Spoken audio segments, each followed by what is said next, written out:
With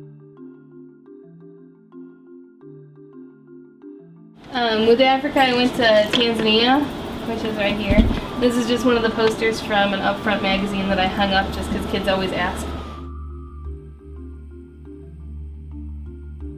The Tanzanian education system is kind of difficult. It makes it very difficult for the kids. This area of Kilimahewa, there's more poverty, nobody has any water, so that kids tend to miss school because they have to spend a day going to get water. Families usually alternate on, kids have different days, so at least they go to school most of the week, but maybe miss 1 or 2 days, but that definitely impacts their education. So this community, most of the kids did not pass the exam, could not go on to secondary school, and secondary school also costs between $500 and $1,500 a year to attend, depending on the school. And a lot of families could not afford that. So the community got together and said, well, what do? We have all these teenagers that have nowhere to go, and a lot of kids were getting married really young or getting into drugs or alcohol. And they came up with the idea to start just kind of some sort of education, like community type event. So then Mama Grace Limo is her name, she stumbled across this village and they said, she had a building in that village that wasn't being used, and they asked if they could use the building. So then she kind of got involved that way. Well, since she has now kind of become the director of the school. We came back and we did a school supply drive, and a lot of our school supplies were donated from kids here at Antioch, and Lakes High School is our sister school. So every kid at the school received a 5-subject notebook, 5 pens, 5 pencils, scissors, rulers, and some stickers. That was kind of our care package. And then each kid or each organization also wrote little notes to them, little letters.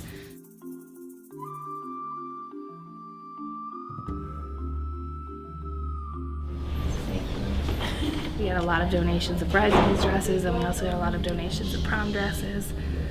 And so that was the first year. We had about 150 dresses. And this year we were like, well, okay, let's do it again. First year we made about $1,800. And that's because we did 2 different schools. So one here and then one in the city. And with that money, we were going to use it to buy textbooks so that the kids could have textbooks. We went back for 6.5 weeks this past summer.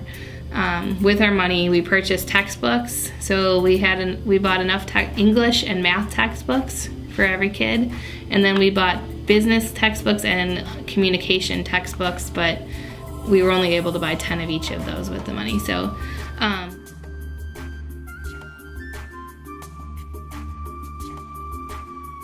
the money for that's going to go, part of it's going to go for the well, and then the other that we're trying to build, and then the other part is going to hopefully go towards the autism support group. We're trying to help support by sending supplies, and we're sending them educational materials. We're getting stuff translated into Swahili to send, DVDs, things like that they could use to try to educate people about autism.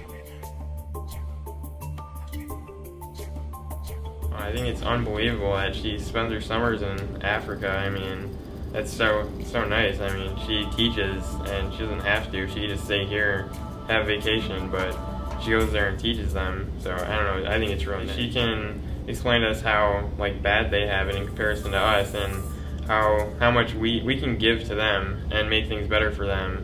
And it's not really gonna impact, it's not gonna make things worse for us. It's just gonna help them significantly. So she explains all that to us.